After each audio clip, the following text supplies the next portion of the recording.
Hey TGO traders and investors, Wiz here, the primary and weekly options model portfolio manager here at TGO. And before we get started with today's sitrep, quick reminder, go to topgunoptions.com/launch-blog.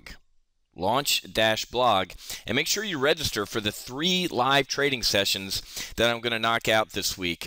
First one tomorrow morning, trading the open at 9 a.m. tomorrow morning, and then trading the close Thursday afternoon, and then I'm going to do a weekly options session Friday afternoon at 1. So make sure you stop by. You can check out the video that I have on here, and also download a couple reports here that are pretty cool to read as well. So make sure you do that. 3 live trading sessions this week. They're all on me because there's a lot of stuff going on in the market. Unless you've were in a cave for the past day and a half, you know what happened over the weekend in Cyprus. The unprecedented attempted, we'll see what happens, but attempted seizure of bank deposits by the government. Absolutely unbelievable. And obviously it's got me, I work with a lot of hedge fund and private wealth manager buddies throughout the day, and we talk, we're always talking back and forth. It's absolutely incredible what happened here. And guess what? We've already started the can that happen here chatter? Well, guess what, folks? In case you didn't know it, it already has happened here. The president, in his, all animals are equal, some are more equal than others attitude, already has a confiscatory tax system. You make above a certain amount, I'm coming after you. It's just absolutely incredible. The Cyprios, or however you say that, actually just have done it in one fell swoop. Woke up one day and said, we're going to take 10% of whatever's in your bank account, type of thing. That absolutely could happen here. We're going through a boiled frog syndrome right now with this president and this administration. What's that mean? You can put a frog in a warm, coldish, tepid pot of water and just slowly turn the heat up, and it'll sit there, and then you'll kill it. That's what is happening to the American taxpayer, and that's what is going to happen in our country. So beware what happens across the pond, because it can happen here. Here's another reason it can happen here. As Europe is running away from kind of being a socialist type of conglomerate, right? France, hey, let's work 3 days a week and all be unionized and have 3-hour smoke breaks. All the various countries, to Greece, where the government, having a government job, essentially everybody does, right? They've realized in Europe that doesn't work. That's broken. Eventually, you run out of money from Peter to pay Paul. So Europe is fleeing from that mentality as we're running towards that mentality. So guess what? It can happen here, and I think that is why the market is starting to. Very interesting what happened in the market yesterday. Market activity. I did a live trade brief yesterday at 10 a.m. with my weekly options traders, and it was very interesting to see what happened. Let's take a look at the past day here. I actually got to go 3 days here, but the market did what? It gapped down. I mean, the futures Sunday night were just completely, the world's going to end, and the market gapped down, and then it recovered. And this is what I told my traders. And you can go to the tape. If you remember, you can listen to it. I said, okay, market's going to rally. And I said, beware.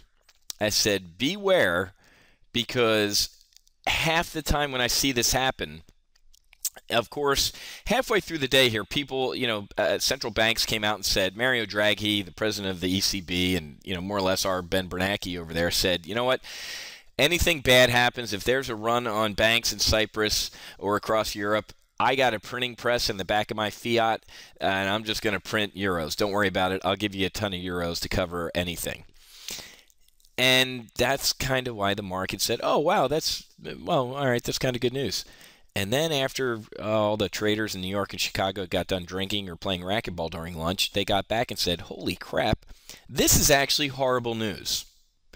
This is not good. Even though Cyprus is 0.02% of the 17, member Eurozone, contributing to the GDP, it's the action that the government took that is creeping everybody right the hell out. So even our market today is still kind of a little scared about what's going on overseas. So yeah, we opened up. Yeah, that's no big deal overseas. Well, maybe it is. So we're going to wallow around here, guys, for a little bit. And we actually had some housing data that came out today. Kind of porridge, in my opinion. Not too hot, not too cold.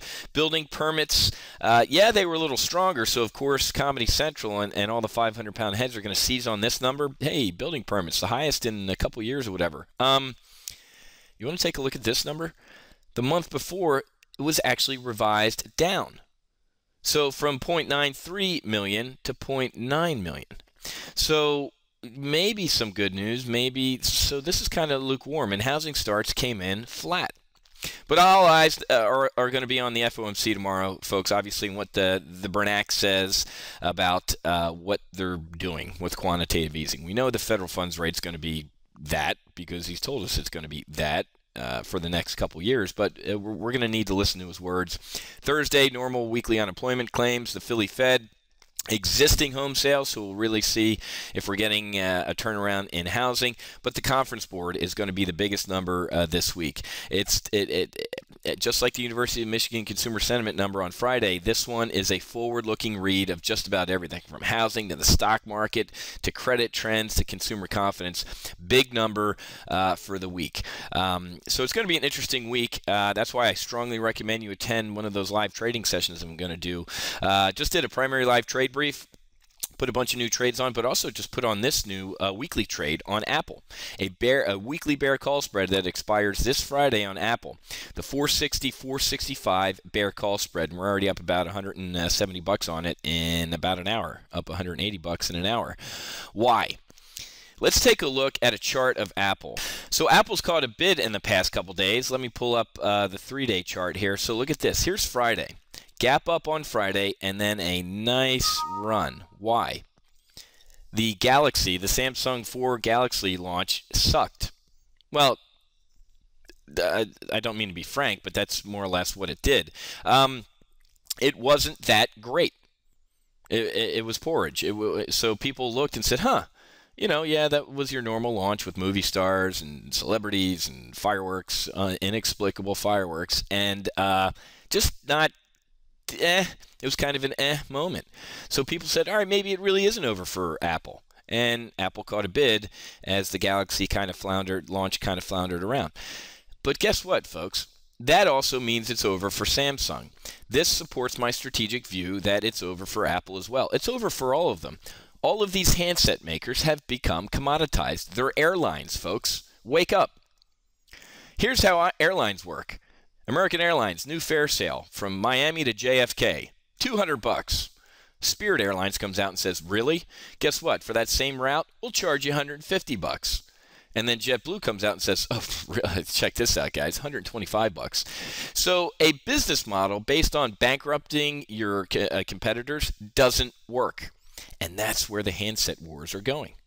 We have ad-based Kindles coming out and tablets and this and that. So it's too much. It really is too much. They're all becoming commoditized. They're all going to be under pricing pressure, so get ready. I still think it's over for Apple. I think this run-up on Friday in Apple was way, way too much, and it's going to pull back, and that's why I put on that bear call spread. So there's a free weekly options trade for you that if you were in my live trading session, you'd be up $225 potentially right now in your model portfolio as well. So bear call spread on Apple. There's a free trade from your Uncle Wiz. Like I said, go to topgunoptions.com/launch-blog. And you can sign up right over here to join me in those 3 live trading sessions the rest of the week and look at all the potential new trades I'm adding to the model portfolios that I'm going to manage for max profit or bail out of for min loss. So that's it, guys. Happy hunting. Make sure you hedge and pull your money out of your bank and put it in your mattress. It's not earning any interest in the bank anyway, and hide it from the president because I guarantee you he's going to come and take it someday. He already is. All right, so I'll see you in one of our live trading sessions.